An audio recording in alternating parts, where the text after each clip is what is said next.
Bonjour à tous.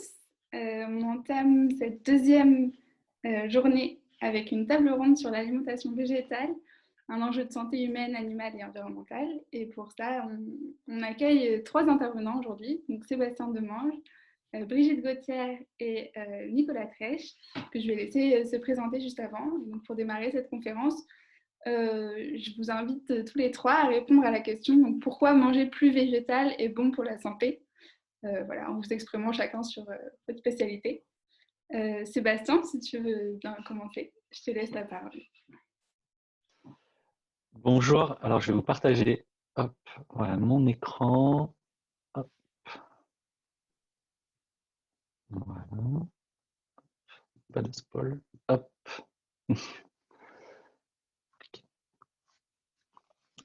Alors, effectivement, végétaliser l'alimentation dans les cantines, l'aspect santé. Donc moi, je suis médecin généraliste. Comme c'est la loi, je déclare mes conflits d'intérêts. Je n'ai aucun conflit d'intérêts financier avec la présentation que je vais vous faire. Par ailleurs, je suis membre de différentes associations, effectivement, dont l'Observatoire national de l'alimentation végétale, qui promeuvent des alimentations plus végétales. Peut-être qu'un jour, on verra des médecins déclarer qu'ils mangent de la viande avant de faire une présentation. Ça serait intéressant. J'aime bien commencer mes présentations par cette citation d'Einstein. Il est plus facile de désintégrer un atome qu'un préjugé. Je vais quand même essayer d'en défaire quelques-uns. La santé et l'alimentation, alors depuis le début des années 2000, l'OMS pointe le concept qu'on appelle une santé, qui est de plus en plus repris de par le monde, pour dire que notre santé est en lien direct avec la santé de l'environnement, la santé animale et la santé humaine. Et au cœur de ces trois aspects, on retrouve l'alimentation. Donc, je laisserai les autres intervenants parler de leur spécialité, mais effectivement, dans les émissions de gaz à effet de serre et dans les pollutions de l'eau, du sol, de l'air, on retrouve beaucoup l'impact de notre alimentation. Au niveau de la santé animale, j'aime bien rappeler quand même qu'on tue pour nourrir les humains 74 milliards d'animaux terrestres et plus de 1000 milliards d'animaux marins, donc avec un impact qu'on peut facilement imaginer. Et les zoonoses, donc, qui sont les maladies transmises à l'homme et qui viennent du monde animal, et l'antibiorésistance, c'est-à-dire qu'effectivement, le fait d'avoir une surconcentration d'animaux font qu'on utilise beaucoup d'antibiotiques et qu'après, les antibiotiques sont moins efficaces chez l'homme. Et bien sûr, l'impact qu'on peut imaginer d'un tel bouleversement au niveau environnemental et biodiversité. Ma spécificité en tant que médecin sera plutôt effectivement de parler des maladies non transmissibles, assez bien pointées par l'OMS, telles que les maladies cardiovasculaires, diabète de type 2 et certains cancers, dont les liens directs avec notre consommation de viande sont chaque année de plus en plus avérés. Chaque alimentation a ses pleins de vigilance et l'important, c'est de les connaître. Ce que j'entends par là, c'est qu'il ne suffit pas d'avoir un bout de viande dans son assiette pour que d'un coup tout soit équilibré. C'est en tout cas ce que nous montrent les études à la fois françaises, on peut penser à la cohorte Nutrinet de santé, ou au niveau international. Ce qu'on montre effectivement, c'est que les personnes qui mangent de la viande ont une tendance à avoir trop d'acides gras saturés dans l'alimentation, mais une carence importante en fibres, en vitamine B9, vitamine C, vitamine E. Et après, les alimentations végétariennes et végétaliennes ont aussi leur spécificité. Il faut savoir que les différentes études montrent, et notamment en France, que les personnes qui ont une alimentation qui correspond le mieux aux cibles nutritionnelles, ce sont les végétariens. Et l'étude de pointer que le seul souci, quelque part, du régime végétarien, c'est l'acceptation sociale. Donc, c'est très important de reprendre effectivement ces idées reçues. Et non, la viande n'est pas indispensable pour avoir une alimentation équilibrée.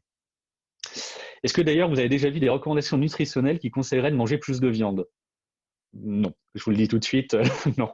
D'ailleurs, je reprends là la source de Santé publique France, qui a été publiée en 2019, qui demande vraiment d'augmenter les fruits et les légumes secs et les fruits à coque, et de réduire tout ce qui est viande, porc, bœuf, veau, mouton et la charcuterie notamment.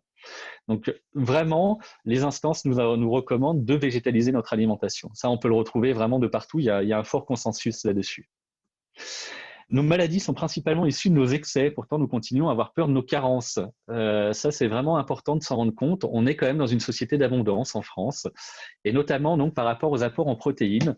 Là, j'ai repris une infographie de Greenpeace qui montre effectivement chez les enfants, dans les cantines, les différences entre les recommandations en bleu de l'ANSES et les apports qui sont recommandés d'après notamment le GEMRCN. Et on voit que les enfants mangent de 2 à 4 fois trop de protéines. Donc, c'est vraiment les excès en protéines qui sont à noter. On peut reprendre l'exemple aussi de Montpellier. Montpellier a la particularité de proposer plusieurs repas. Ils ont fait des études nutritionnelles et le repas de midi, globalement, doit apporter entre 30 et 40% des apports journaliers recommandés en protéines. Un repas dit classique va apporter 64% des AGR, quand un menu végétarien ou végétalien, ce qu'ils appellent repas alternatif, est déjà plus proche des recommandations. Donc les carences en protéines, il n'y a pas de carence connue, c'est-à-dire corps pathologie, c'est quand même compliqué de manquer de protéines à partir du moment où l'apport calorique est suffisant. Globalement, quand on a une alimentation assez diversifiée, ce qu'on peut observer en France, il faudrait vraiment manger que des fruits pour atteindre l'apport calorique et manquer de protéines, ce qui serait quand même effectivement une alimentation assez aberrante. Donc vraiment, il y a de plus en plus de scientifiques qui appellent à un changement de paradigme et de dire qu'une protéine de qualité, c'est plus une richesse en acides aminés. On voit qu'il y a tous les acides aminés dans l'alimentation végétale, mais une protéine qui serait bonne pour la santé et bonne pour l'environnement. Et que l'excès de protéines animales dans l'enfance, c'est davantage de risque d'obésité et davantage de maladies cardiovasculaires à l'âge adulte. Donc il y a vraiment une importance à diminuer ces protéines animales dans l'enfance. On parle du fer régulièrement en disant que les végétariens sont condamnés à être anémiques en fer. Ça fait partie des idées reçues sur lesquelles il faut revenir. Les études montrent qu'il n'y a pas davantage de carence en fer chez les personnes végétariennes ou végétaliennes, que le vrai risque, c'est les personnes effectivement qui ont leurs règles pour les raisons évidentes, et que le moyen effectivement de lutter contre cette carence en fer, c'est notamment la vitamine C, donc d'avoir une alimentation plutôt peu transformée, des produits bruts et frais, des fruits et légumes. Et alors effectivement, la question du café et du thé, qui n'est peut-être pas une question centrale dans la restauration collective, en tout cas pour les enfants, mais effectivement, on se rend compte qu'il faudrait mieux consommer le café ou le thé avant les repas ou plus d'une heure et demie après. Mais voilà, encore une fois, il y a des adaptations qui sont possibles, mais l'alimentation en elle-même, végétarienne ou végétalienne, ne pose pas de problème. Donc végétaliser l'alimentation, l'ANSES se rappelle d'ailleurs, on trouve du fer dans l'alimentation végétale sans problème. Au niveau du calcium, alors il faut bien se rendre compte que les produits laitiers ne sont pas indispensables. Dans mes sources, je cite notamment le guide alimentaire canadien qui a été refait en 2020 et qui a une petite particularité, c'est-à-dire ils ont eu le courage, et je dis vraiment le courage politique, de ne pas s'appuyer sur les études proposées par l'industrie et de les écarter effectivement. Et du coup, on voit que la catégorie produits laitiers disparaît de leur guide alimentaire. Les produits laitiers se retrouvent dans les produits riches en protéines, très très loin derrière les légumineuses. Alors, les pertes de calcium qui sont augmentées avec les protéines animales et avec le sel. On connaît l'importance de la vitamine D, de l'activité physique pour bien fixer le calcium. Et du coup, il y a une diversité des aliments végétaux qui ont du calcium qui permettent effectivement de combler nos besoins. Rapidement sur la vitamine B12, parce que c'est la question qui revient très régulièrement. Alors, une option végétarienne quotidienne qui permet du coup de varier ses apports. L'étude INCA3 sur les apports, effectivement, INCA3 sur les apports nutritionnels en France nous montre que le principal de la vitamine B12 est consommé à domicile et que globalement, les besoins sont remplis. Il y aurait une marge à peu près entre 14 et 17 ans où on pourrait se poser des questions, mais ça voudrait dire que c'est des personnes qui sont habituellement végétariennes ou végétaliennes, et ça, c'est pas aux structures de gérer, mais aux familles, aux personnes qui le sont. Les associations informent suffisamment sur l'importance de cette vitamine B12, et c'est une supplémentation qui est assez facile. Il faut savoir que la supplémentation de notre alimentation, elle existe depuis que nous sommes capables de le faire. Il y a de nombreux aliments complémentés, mais qui ne sont pas forcément adaptés en fait aux alimentations plus mineures, comme le végétarisme et le végétalisme, qui sont moins nombreux en France. On peut par exemple, et des fois les aliments complémentés, on va dire à l'insu de notre plein gré. J'aime bien reprendre l'exemple de l'iode. Alors déjà, on enrichit effectivement le sel en iode, mais on l'enrichit pas tellement finalement à d'autres pays comme les États-Unis qui l'enrichissent beaucoup plus. Pourquoi? Parce que le premier apport en iode de l'alimentation en France, c'est les produits laitiers. Alors comment l'iode se retrouve dans les produits laitiers? Alors il y en a déjà un petit peu entre guillemets naturellement, mais il faut savoir que les animaux sont supplémentés en iode et surtout que les produits de la traite, les pieds de la vache et les vaches quand elles sont blessées, tout ça c'est nettoyé avec des produits iodés qui diffusent et qui se retrouvent dans le lait. Donc l'apport principal en iode de la population française, c'est les produits laitiers via quelque part entre guillemets cette contamination. Et donc du coup voilà, et là ça pose effectivement beaucoup moins de problèmes. Dans l'esprit en tout cas. Faut savoir que, que la supplémentation en B12, il n'y a pas de risque, donc au moindre doute, il ne faut pas hésiter à se supplémenter et qu'elle est peu coûteuse, ça peut revenir à 4 € l'année, ce n'est pas non plus quelque chose de très difficile.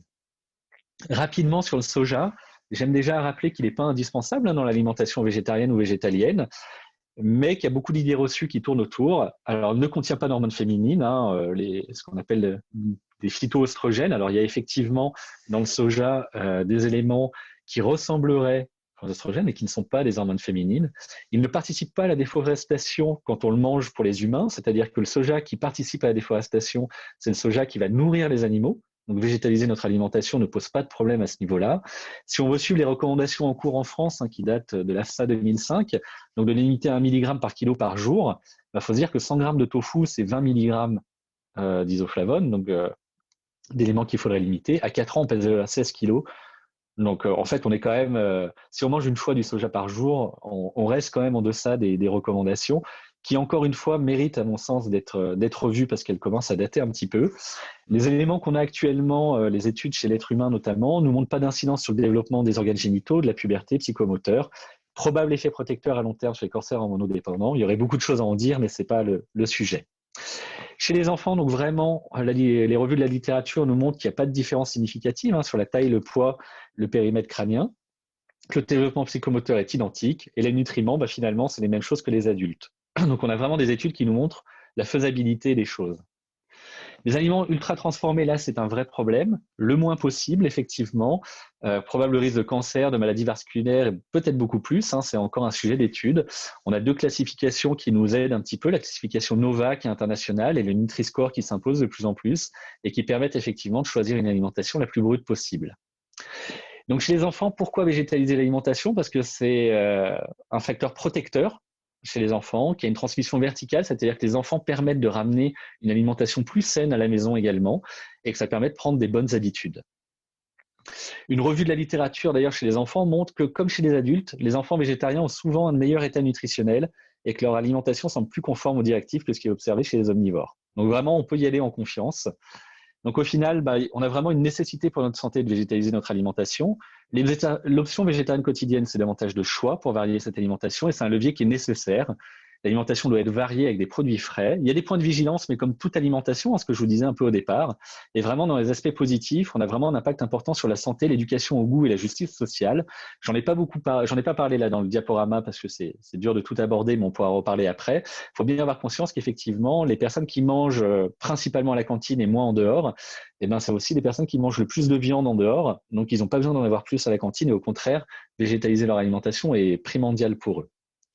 Je reprends cette phrase de Montpellier, les enfants sensibilisés aujourd'hui seront les consommateurs éclairés de demain. Je vous remercie pour votre écoute et je passe la parole. Merci beaucoup, Sébastien. C'était très intéressant. Est-ce que Nicolas, tu veux enchaîner avec ta présentation?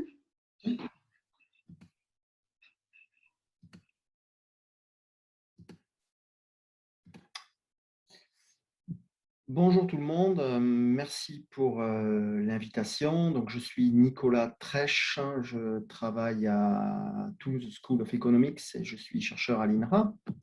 Donc, je vais me concentrer dans ma présentation sur les dimensions environnementales de l'alimentation et je vais vous présenter quelques figures. Donc, première figure sur la gauche ici, qui représente en rouge la part des produits animaux et en vert la part des produits végétaux dans différentes dimensions, des dimensions plutôt positives comme la nutrition humaine et des dimensions plutôt négatives, ce qu'on appelle en économie souvent les coûts externes ou les externalités. Vous voyez que à l'échelle mondiale, les produits animaux représentent une part assez faible finalement dans les calories ou même les protéines, alors que si on regarde plutôt les dimensions négatives, qui sont donc, je rappelle en rouge ici, on voit que cette part est beaucoup plus significative. Donc, par exemple, sur l'ensemble des surfaces agricoles, l'agriculture animale représente 80%.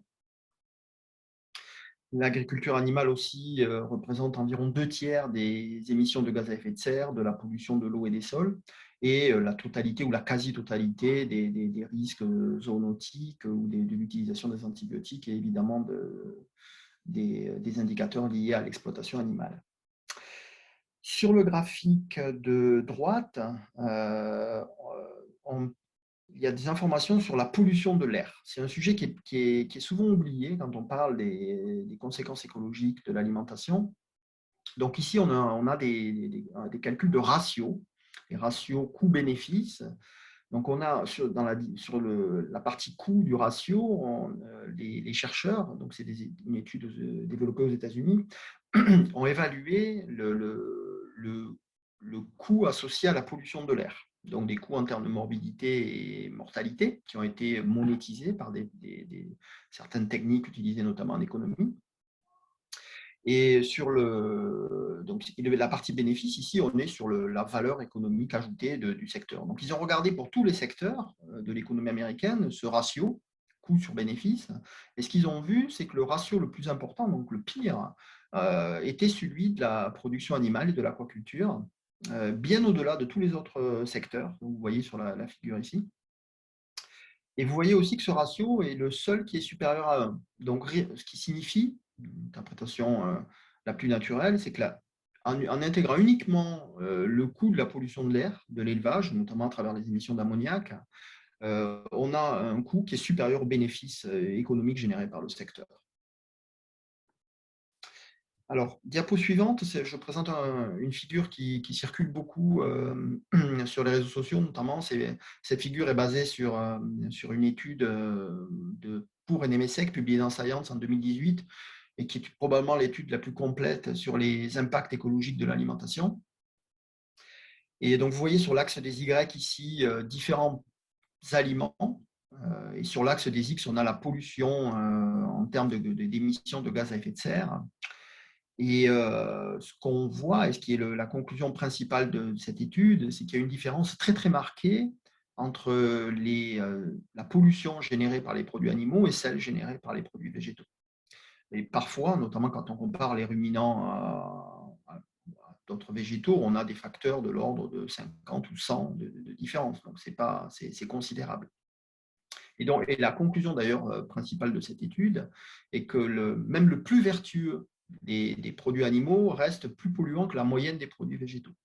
Et ce qui suggère en fait que si vraiment on veut faire quelque chose à travers notre alimentation pour l'environnement, c'est une réduction de notre consommation de produits animaux. C'est comme ça qu'on sera le plus efficace. Vous voyez ici aussi, puisque c'est une analyse de cycle de vie, on a différentes couleurs qui sont associées aux phases du processus de production.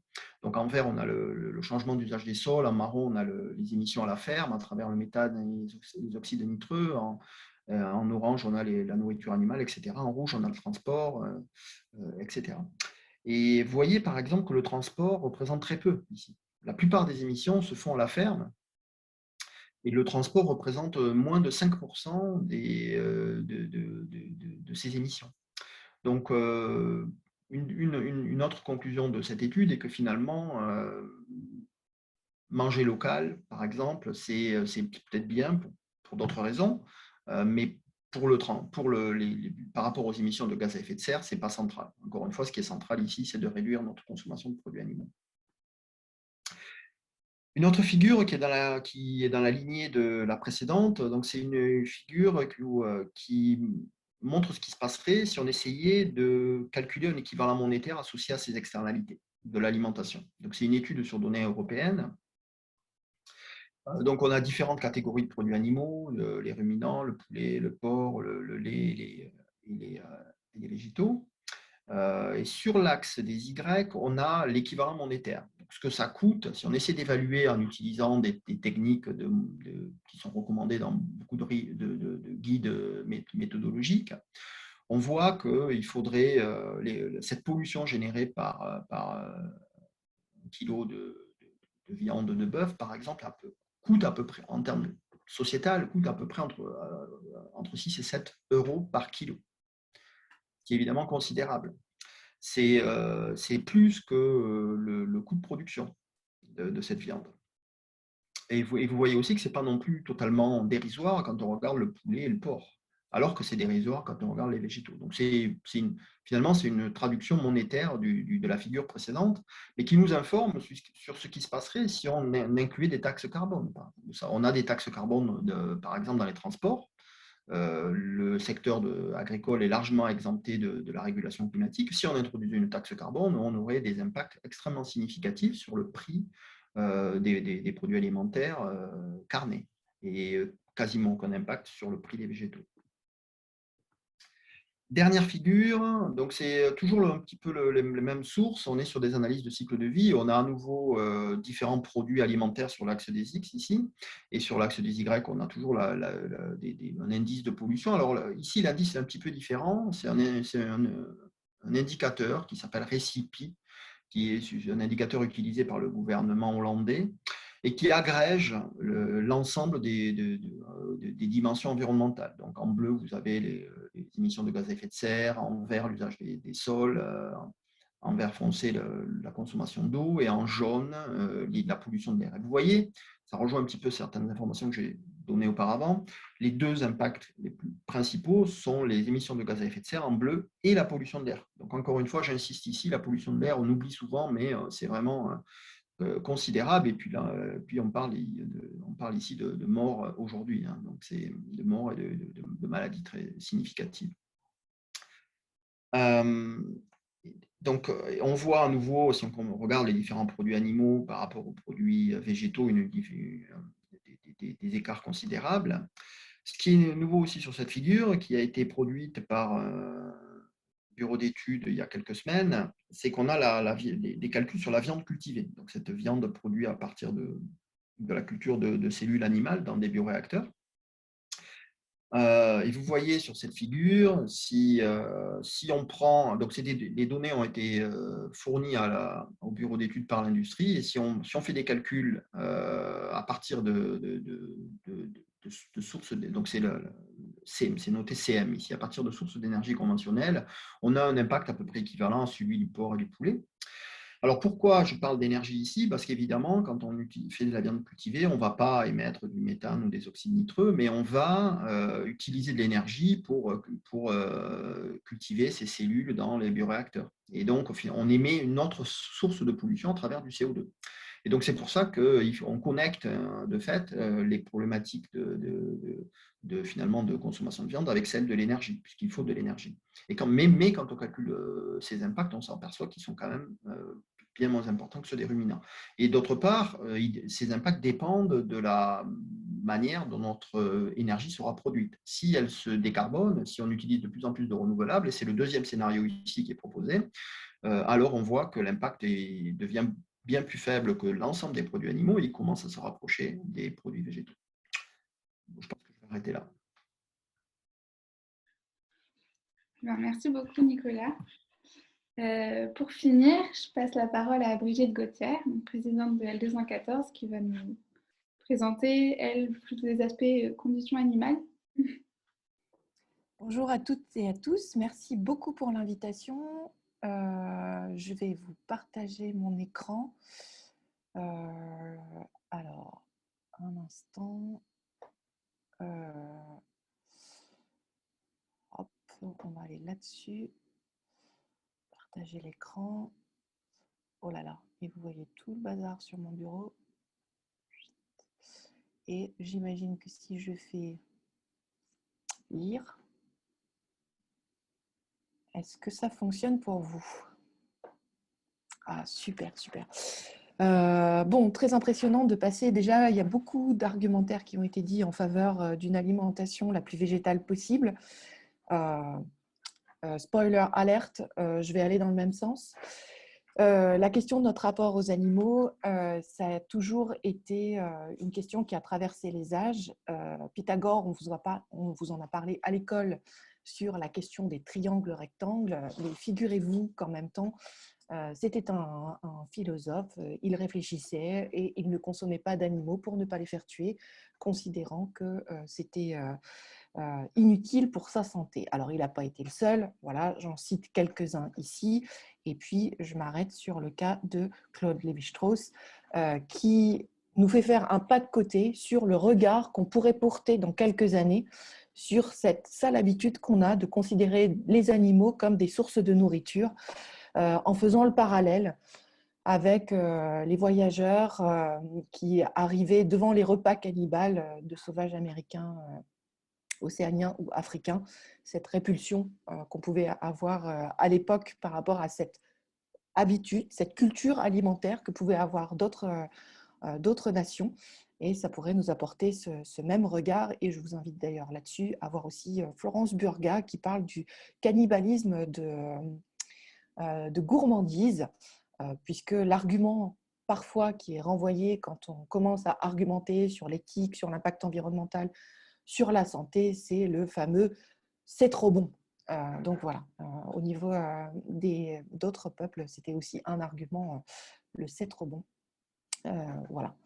Ce que nous dit la science sur les animaux, la science, elle a beaucoup évolué. De Descartes à Franz de Waal, il y a quand même eu une petite différence. On est passé de l'animal-machine à des questions sur plutôt nous, nos représentations et le fait que peut-être c'est nous qui sommes trop bêtes pour comprendre l'intelligence des animaux. En effet, Alain Boissy, qui travaille pour l'INRAE aujourd'hui, qui est directeur de recherche, nous dit qu'effectivement, les animaux ont longtemps été étudiés par le biais de la biologie, alors que chez les humains, on s'étudie nous-mêmes par la biologie, les sciences humaines, les sciences sociales. Et du coup, ça explique peut-être le retard qu'on a pour comprendre qui sont les animaux, et puis cette espèce de représentation qui nous arrange bien quand même pour continuer de les traiter de la façon dont on les traite, de se dire que peut-être ils n'ont pas d'intelligence, de conscience, leur douleur n'est pas la même que la nôtre. Ce que contredisent les études scientifiques, du coup y compris au sein de l'INRAE, en 2009, une expertise collective nous dit que, notamment en élevage abattoir, les interventions douloureuses sont pratiquées sur les animaux pour répondre aux contraintes de certains systèmes d'élevage, on va le voir après, mais également aux exigences de qualité organoleptique des produits ou de sécurité des travailleurs. Voilà, pour que ce soit bon, par exemple, on castre les cochons mâles pour une histoire d'odeur. En science, on a continué de progresser sur les histoires de conscience.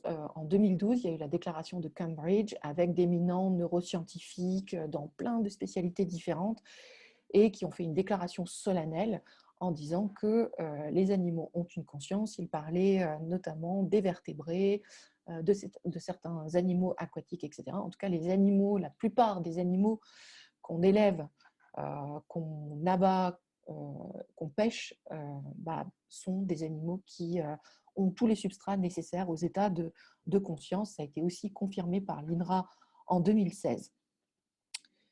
Avec tout ça, on voit qu'on progresse, les années sont assez récentes, 2009, 2012, 2016, voilà, ça n'a pas arrêté de progresser au cours des âges.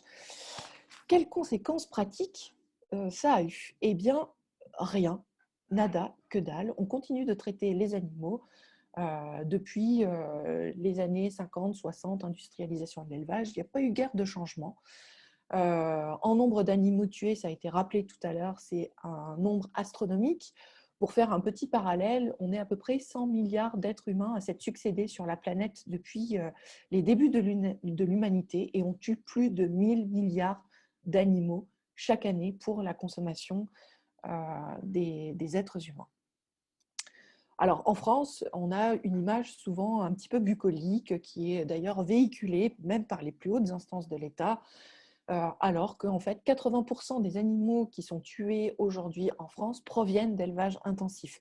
Ça représente le nombre d'animaux tués, un très grand nombre d'oiseaux, notamment les poulets de chair, qui sont élevés sans accès au plein air. C'est 83% des 780 millions de poulets aujourd'hui qui sont élevés dans ces bâtiments fermés, sans aucun accès à l'extérieur. On peut parler aussi des cochons. Les 25 millions de cochons qui sont élevés aujourd'hui, c'est 95% qui sont élevés en bâtiments fermés, sur caillebotis et ces sols ajourés au travers desquels passent les excréments. Donc, autrement dit, tous ces animaux sont élevés au-dessus de leurs propres excréments.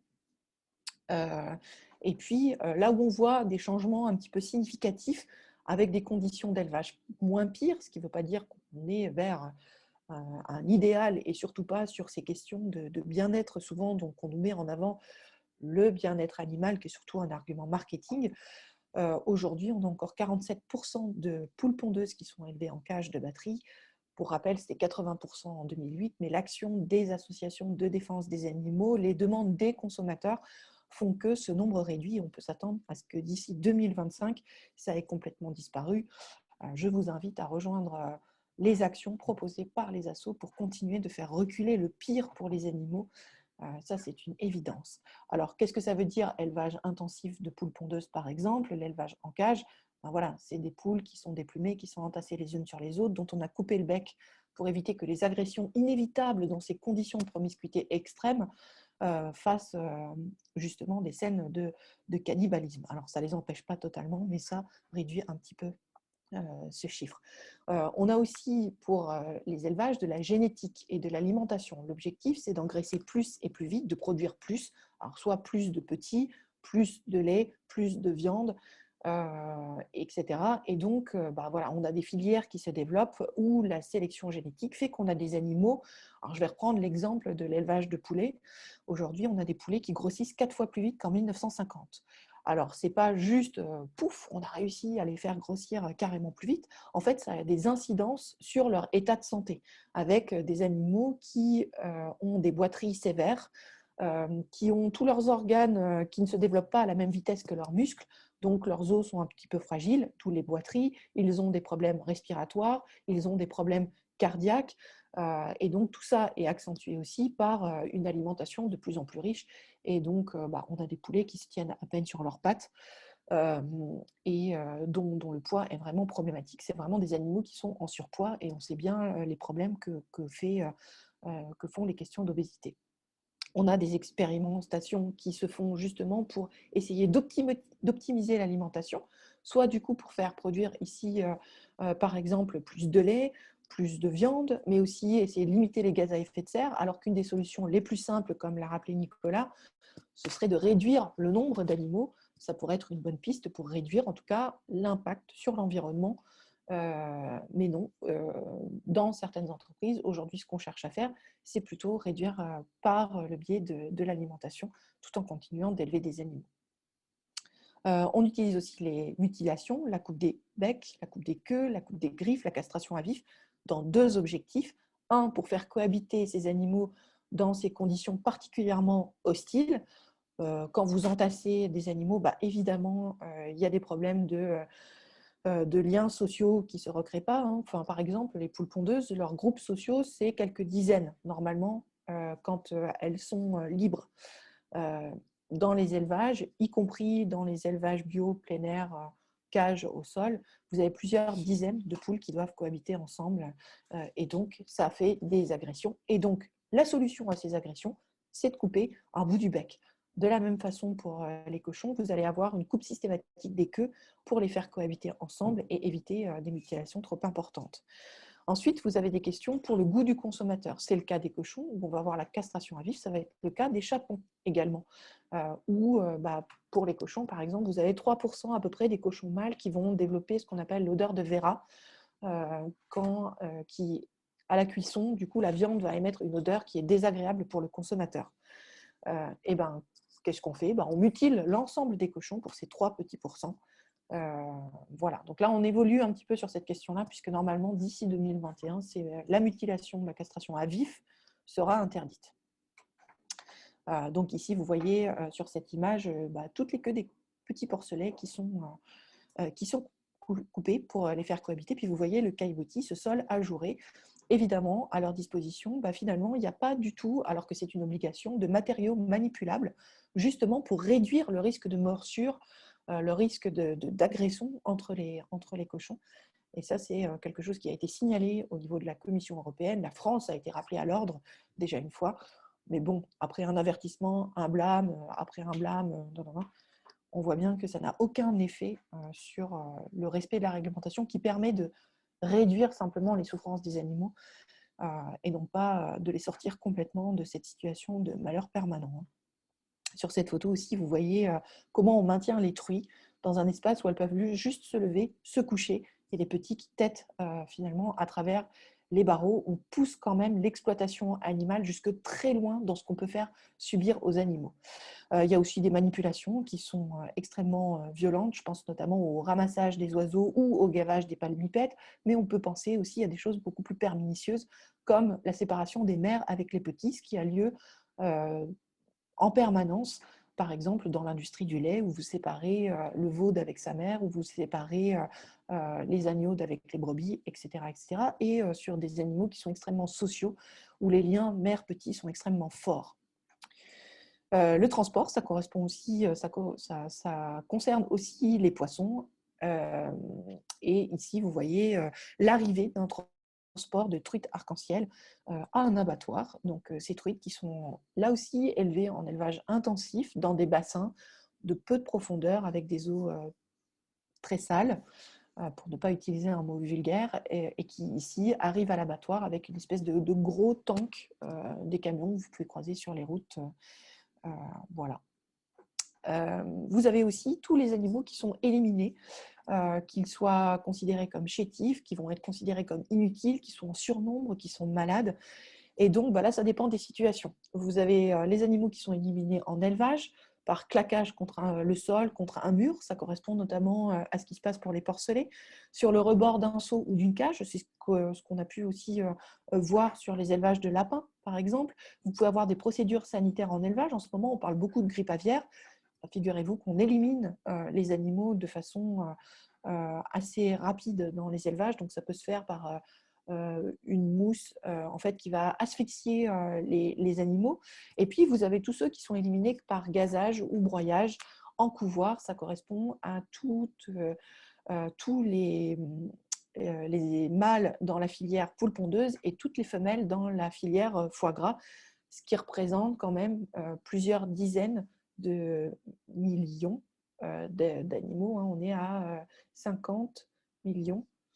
Je suis toujours en train de me dire non, 50 millions, pas possible. Eh bien si, en fait, c'est ça, c'est 50 millions de poussins mâles qui sont éliminés chaque année en France.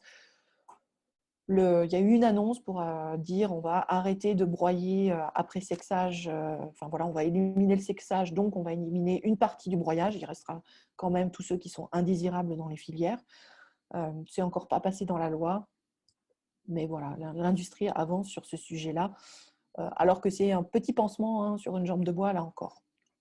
Ici, justement, l'enquête qui a déclenché le fait qu'on se pose cette question en France en 2014 dans un couvoir de poules pondeuses qui, depuis, a fermé. Il faut savoir qu'on mange des animaux qui sont extrêmement jeunes.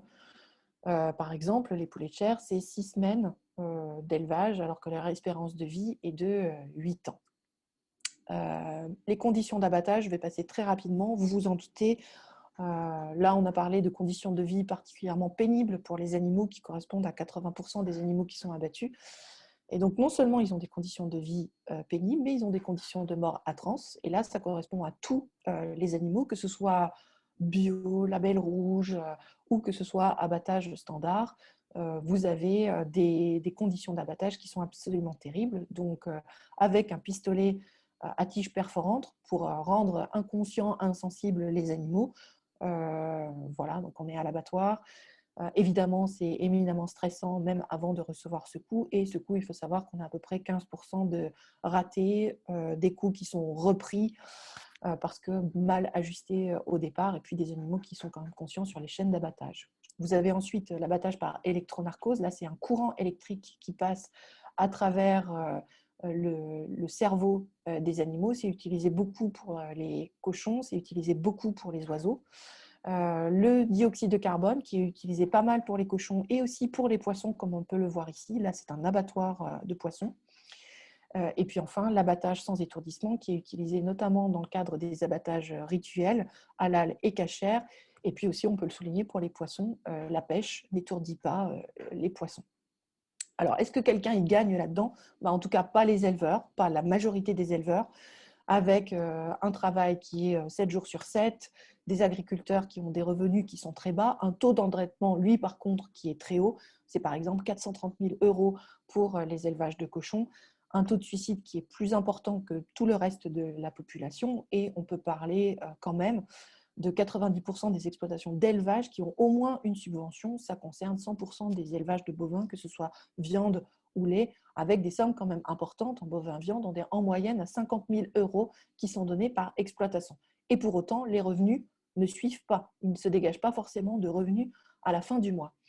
Et puis, les ouvriers d'abattoir, je vais finir sur eux, avec ouvriers d'abattoir et ramasseurs de volailles, avec des métiers qui sont évidemment très peu valorisés, avec 4 fois plus de risques d'accident du travail que la moyenne.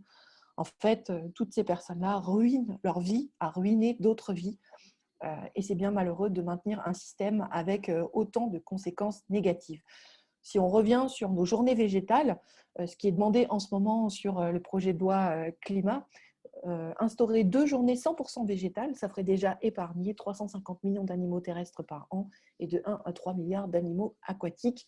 Ce serait quand même pas mal. Alors imaginez 7 jours sur 7, ça pourrait vraiment être pas mal.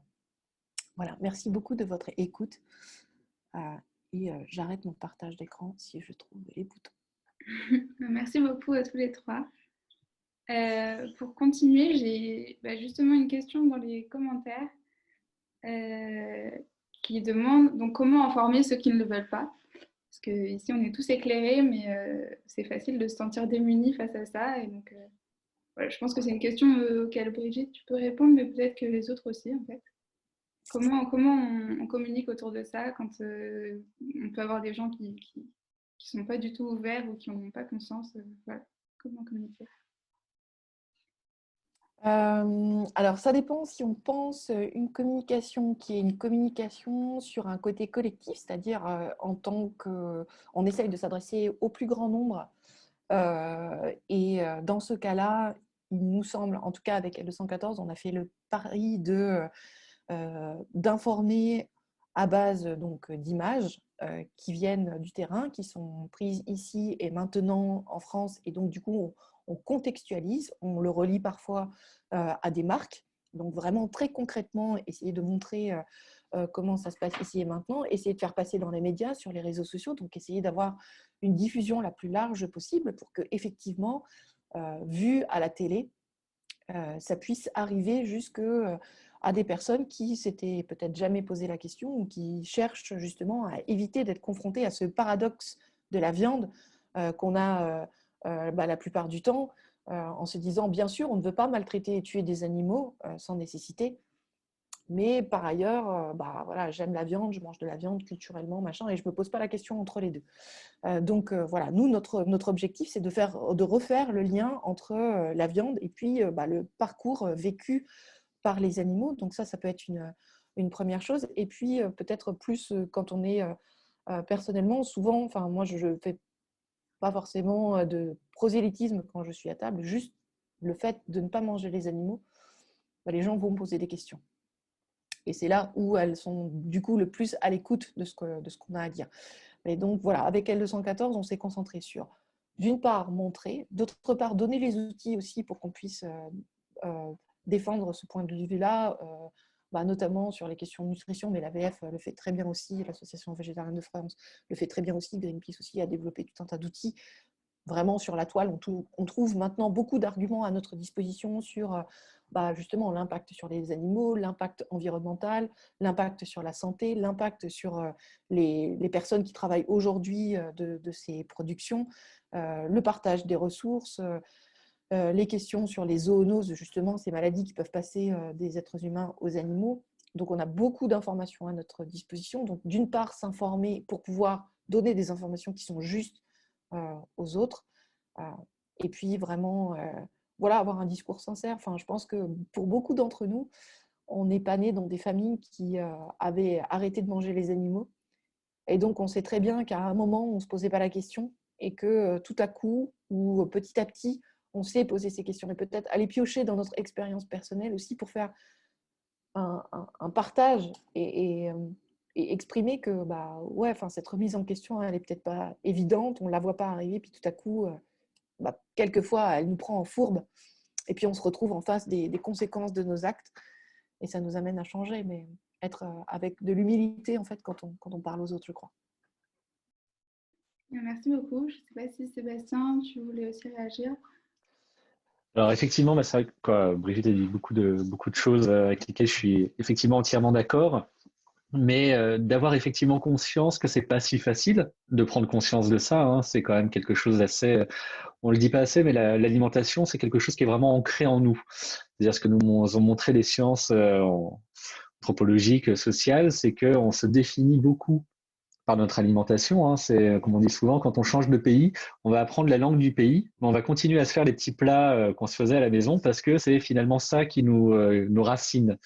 Et à un moment donné, prendre conscience que ces bons petits plats, entre guillemets, qu'on mangeait quand on était enfant, finalement, il y a des conséquences derrière, où tout est fait pour nous voiler d'ailleurs ces conséquences. Il faut savoir que tout est externalisé, on ne voit pas tout ça. Heureusement, il y a des images effectivement d'L214 notamment, mais qui nous font prendre conscience de ce qui est en train de se passer, de la responsabilité qu'on peut avoir dedans. Mais faut, je pense, considérer effectivement que ça prend du temps de réaliser ça, ça peut prendre du temps. Et des fois, c'est étonnant, mais des fois, les gens se disent, voilà, on a entendu tant et tant d'arguments, et puis d'un coup, paf, il y en a un qui a fait clic. Et c'est vrai que d'être effectivement sincère, pas forcément prosélyte non plus, même si on a envie, parce que c'est quand même, voilà, on parle de beaucoup, beaucoup d'animaux, c'est quand même des êtres sensibles, et voilà, on aurait vraiment à cœur que les choses avancent.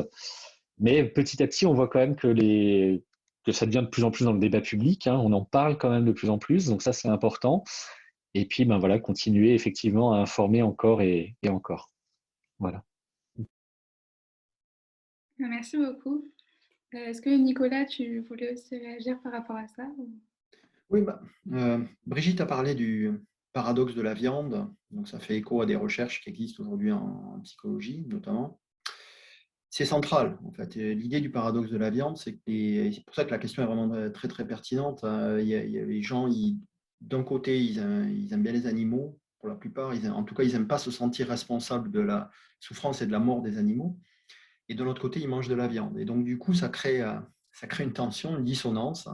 Et les gens, ils essaient d'y échapper, de réduire cette dissonance. Et comme c'est très difficile de réduire la consommation de viande, même de changer ses habitudes alimentaires, comme vient de le dire Sébastien, ils vont naturellement chercher d'autres stratégies, et ces stratégies souvent passent par les croyances. Et donc c'est pour ça que la question est vraiment très pertinente. Les gens, ils vont par exemple, beaucoup de personnes vont, et là il y a des études en psycho là-dessus, ils vont essayer d'éviter les informations, ils vont mal interpréter les informations.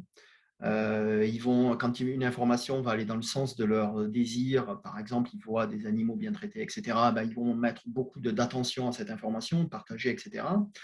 Face à l'évidence, ils vont essayer de discréditer cette évidence, naturellement. C'est pour ça que parfois, certains arguments, par exemple, qui entachent la réputation des associations peuvent avoir beaucoup d'écho, parce que finalement, il y a une demande pour ça d'un public.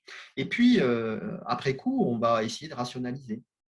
Il y a le fameux 3N, on dit que la viande est nécessaire, naturelle et normale. Et donc, du coup, on va chercher à finalement justifier ces comportements. Et donc, face à tout ça, évidemment, il y a toutes ces stratégies pour finalement gérer son paradoxe de la viande. C'est très compliqué d'arriver à finalement trouver sa voie pour donner l'information et faire que cette information va être finalement intégrée par les personnes.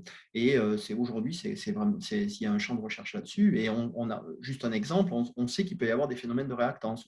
Avec Romain Espinosa, un collègue, on avait fait une étude où on donnait des informations à des participants, des informations type modéré, de type welfariste, et des informations beaucoup plus radicales. Et on a vu que beaucoup de ceux qui recevaient les informations radicales développaient un phénomène de réactance. Donc, ils réagissaient, mais de manière négative à cette information. Super, merci beaucoup. J'aimerais maintenant juste revenir un peu sur... alors, il me semble que c'est Brigitte qui a parlé des zoonoses. C'est vrai qu'en ce moment, on en parle beaucoup parce que on est en train de traverser une crise sanitaire qui est liée à un zoonose. Et puis, c'est avec le concept One Health que tu as présenté au début, Sébastien. Donc, l'enjeu, c'est quand même de travailler sur une collaboration entre donc, ces réponses multisectorielles, donc l'alimentation humaine, la santé humaine, pardon, la santé animale et l'environnement. Comment on fait pour promouvoir des réponses à ces dangers qui sont liés à la santé publique, à l'interface entre l'homme, l'animal et l'écosystème? Comment on fait pour, voilà, pour faire évoluer les politiques agroalimentaires, sanitaires et économiques actuelles? Voilà. Je dirais que si on avait la réponse, ce serait génial, mais on ne l'a pas. On ne l'a pas aujourd'hui. Effectivement, la question des zoonoses, aujourd'hui, en tout cas pour les prochaines qui pourraient nous arriver, on a des alertes très claires scientifiques qui disent que, notamment l'élevage intensif, mais l'élevage tout court également, mais l'élevage intensif concentre encore plus de dangers, les questions de déforestation, qui sont liées, elles aussi, aux activités d'élevage qui peuvent se développer, mais pas seulement. Mais en tout cas, on a un vrai rôle à jouer. Ce concept de One Health est très bien parce que, effectivement, la question de notre consommation de viande et autres produits d'origine animale, elle est en fait à l'intersection de tout un tas de trucs. Alors, avec L214, effectivement, on a lancé aussi une campagne.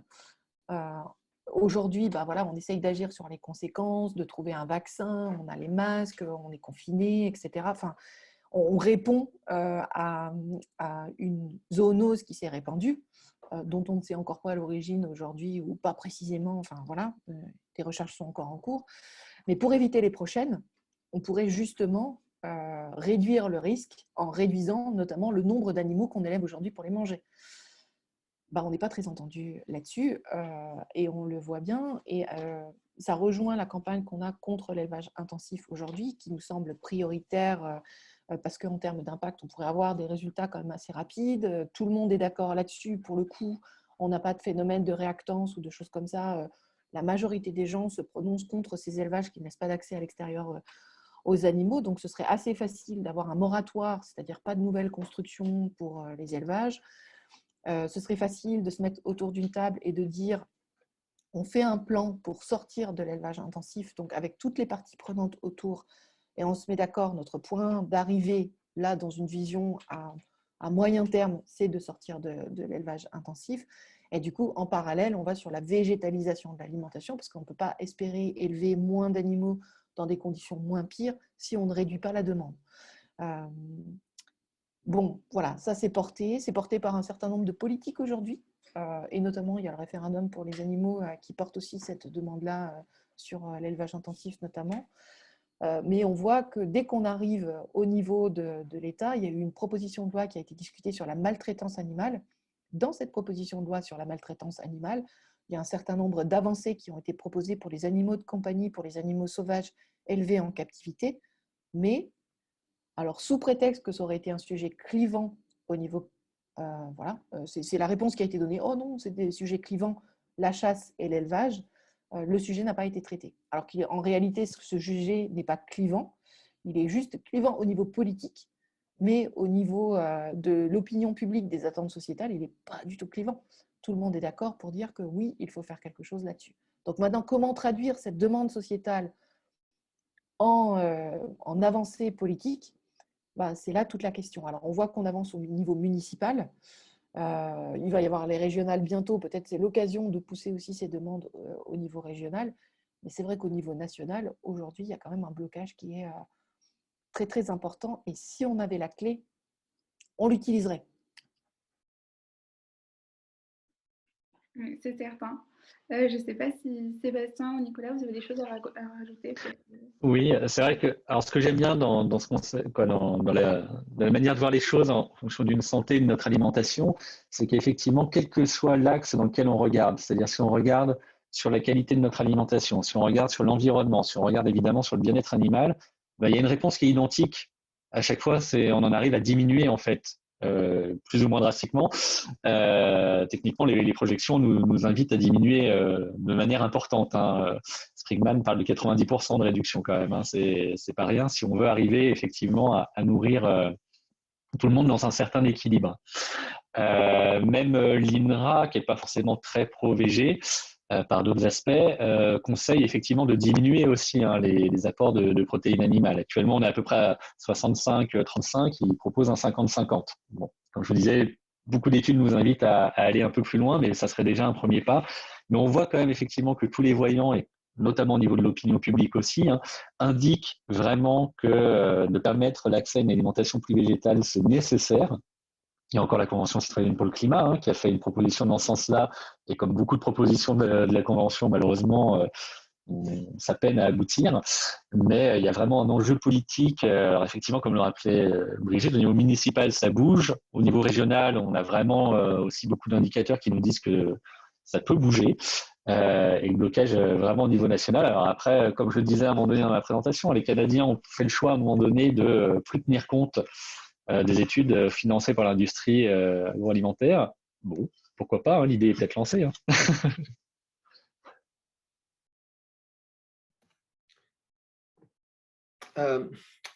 J'aime bien ce concept One Health, mais pour moi, d'abord, il continue finalement à entériner cette idée d'exploitation animale, la santé des animaux pour celle des humains, et j'essaierai de le généraliser. Je préfère le concept de One Welfare, en fait, hein, qui intègre la santé, mais aussi l'environnement et le bien-être animal. On est sur une planète, on partage cette planète, et il faut essayer que ça se passe le moins mal possible pour tout le monde, et dans ce tout le monde, on a les animaux aussi. Donc, j'élargirai ce concept. Qu'est-ce qu'on peut faire? Effectivement, c'est compliqué. En économie, on a tendance à imaginer trois voies, hein. Il y a une voie qui consiste à affecter l'offre. Donc ici, c'est changer les pratiques agricoles. Ça ne marche pas. Ça ne marche pas bien. Ça fait des décennies qu'on essaie de verdir la PAC en ancien fiasco. Donc, c'est compliqué parce que c'est verrouillé politiquement, etc. Ça a été dit. Donc, c'est difficile. Alors, il faut continuer à faire des efforts et ça finira peut-être par payer. Mais bon, pour l'instant, on n'avance pas très vite.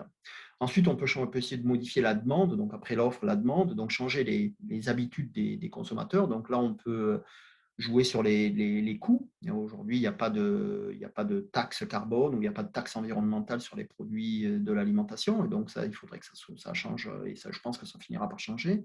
On peut aussi informer des labels, des campagnes d'éducation, effectivement cibler les jeunes parce qu'il y a beaucoup d'études qui montrent que les jeunes sont plus malléables, peuvent changer leurs habitudes, alors que c'est beaucoup plus difficile pour des gens qui sont plus âgés. Mais il y a une autre voie, et aujourd'hui, il y a beaucoup de personnes qui pensent que c'est la voie la plus prometteuse, c'est la voie des innovations. Après, si l'offre ne marche pas, si la demande ne marche pas, ensuite, il faut innover. En innovant, finalement, on va pouvoir peut-être remplacer des produits alimentaires par des peut-être coûteux sociétalement par d'autres produits. Tout à l'heure, on donnait l'exemple des cochons. Brigitte disait qu'on en produit 25 millions par an. En Chine, on en produit presque 1 milliard. Donc, c'est en termes de bien-être animal, par exemple, il faut regarder au niveau global. Et jamais la Chine ne reviendra à l'élevage paysan, jamais. On est en train de construire des usines à cochons extrêmement grandes qui produisent plus d'1 million de cochons par année. Et donc pour moi, la seule voie, c'est de remplacer. La seule possibilité, c'est de remplacer ça par des innovations, et notamment la viande cultivée. Pour moi, c'est la seule voie qui pourrait, enfin, c'est la voie la plus prometteuse pour nous, pour finalement enrayer cette machine infernale autour de l'intensification de l'agriculture animale. Merci beaucoup. Malheureusement, il est déjà 11 heures, donc on va devoir s'arrêter là, mais c'était super intéressant. Il y a eu beaucoup de retours très positifs de personnes qui vous remercient dans les commentaires. Donc, effectivement, moi aussi, je vous remercie au nom de l'AVF d'avoir accepté de participer à cette table ronde. Et on espère qu'on pourra continuer ce débat un autre jour. Et voilà. Merci beaucoup à tous les trois.